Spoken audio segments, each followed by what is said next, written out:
Okay, guys, thanks for sticking around. Appreciate you guys, as always, covering the team.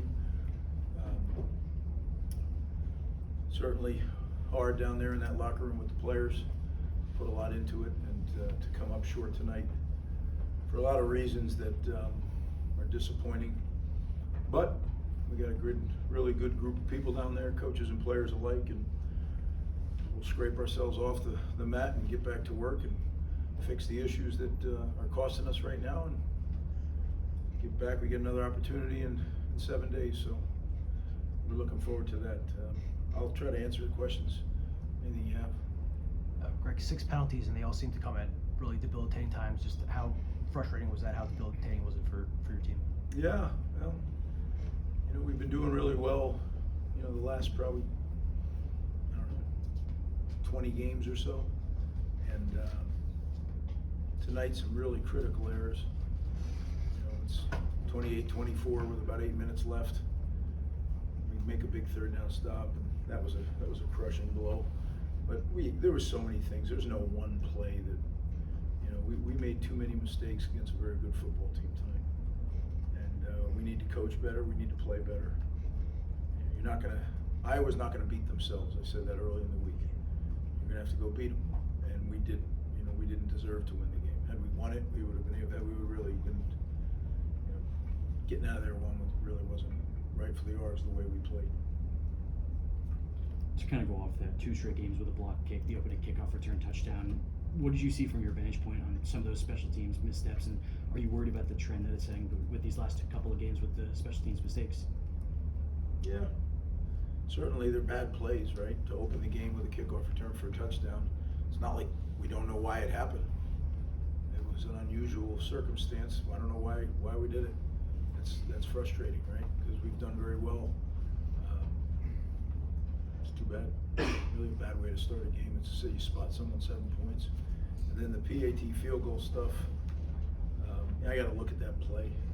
I kind of felt like maybe there was something that wasn't right there. But we have to be able to block it no matter what. And then we missed one. So, and the penalty there, the legal procedure penalty. That's not, you can't have that either. I don't know if it changed it or not. Does he kick it from? But it is what it is. It happened. We gotta clean it up, because you won't win games making those kind of mistakes. You scored 21 points in the first 3 possessions, and then only 7 the rest of the way. I mean, disappointed by execution, missed opportunities. I mean, what are the reasons for that? Well, I don't know exactly, Steve. I think when I watch the video, I'll know more exactly why. But I mean, we came out very hot. Ethan was extremely accurate. But I think he put up 400 yards against the Iowa defense. That's plenty good enough to win. And quite honestly, 28 points is plenty good enough to win. So I don't think that's the issue. Although I know where you're driving at. It seemed almost easy at the beginning. Sometimes games go like that, the ebbs and flows, and people make some adjustments. And I thought that they turned the heat up a little bit with some blitzing. That's one thing they did, and we made a couple errors. We cut a guy loose on one time. Ethan almost got hammered there. So, but again, that to me, I don't look at that and say, oh, that's the biggest thing we have to get fixed. Coach, defensively, can you just speak about going up against their quarterback, Wanowski? I mean, he had 3 rushing touchdowns against you guys, a couple at the end of the game. What went wrong defensively is trying to defend against him and his ability to run? Well, I don't think, and again, I'll look at it. I have the worst seat in the house, but I don't think we tackled very well. And he is 235 pounds, so he's like having a fullback back there.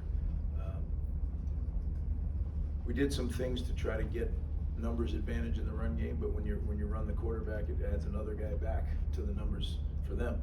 So it was a good adjustment by them, and he ran a little more tonight than he has in the first 3 games. Even against Iowa State, he didn't run like he did tonight. So, but that's probably what I would have done too. Maybe that's what he does best. Greg, the fan turnout was kind of reminiscent of that Washington Friday night game last September. What do What do you want to say to the students and fans who packed this place tonight? No, I thought it was great. You know, I looked at that student section, even in warm-ups, it was almost full. And the entire game, I wish that we could have come through for them and provided a win, right, and build on it. But I do know that, you know, this team is going to be a good football team. Right now, we're not quite there yet, but we will be. We'll be a good football team. You know, we got another couple injuries, which, you know, that's not good. So we're gonna have to assess where that leaves us. But there's young players that are ready, that have been developing, so they'll step up. I probably should say it now. CJ is out for the year. He was in the injury report today. So.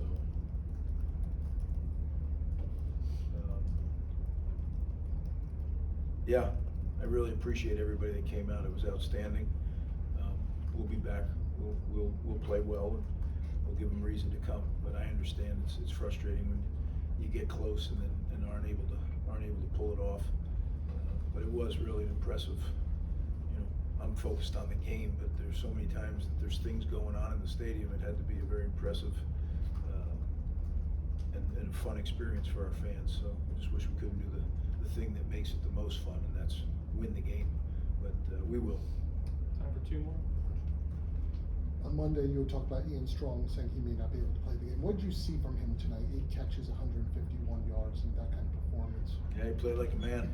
There's no doubt about it. He, you know, we've seen him do it before, but tonight I think doing it against that defense is a little bit different.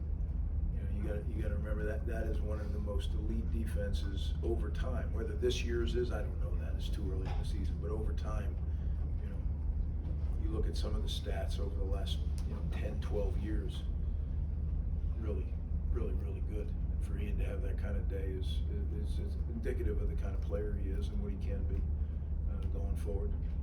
Coach Eaton sacked 3 times today, faced a good amount of pressure. What did you see from the Iowa defense that worked against your offensive line? Well, you know, the 2 edge rushers are good players, right? And then the big guy, 95 in the middle, he is a powerful dude. I thought actually early on we were protecting extremely well. Then, as I said, I think they heated us up a little bit with some pressures. And sometimes when you use pressures and then you don't bring the pressures, guys are worried about the pressures, so they don't do as good a job just blocking the straight front. And I don't know if that happened tonight. I have to watch the tape, but it kind of felt that way a little bit. But I don't think that, again, I don't think that was the problem. Right? That's a good defense. They put pressure on everybody. And they cover well. So, you know, I thought there was a lot of DPIs called, and there may have been some that weren't. You know, I think that our guys did a good job in the receiving core of getting open, and Nathan did a good job of getting them the ball most of the night. So, but yeah, we got to assess where we are injury-wise and get back to work, and we will do that. But again, thank you for covering the team and for sticking around tonight.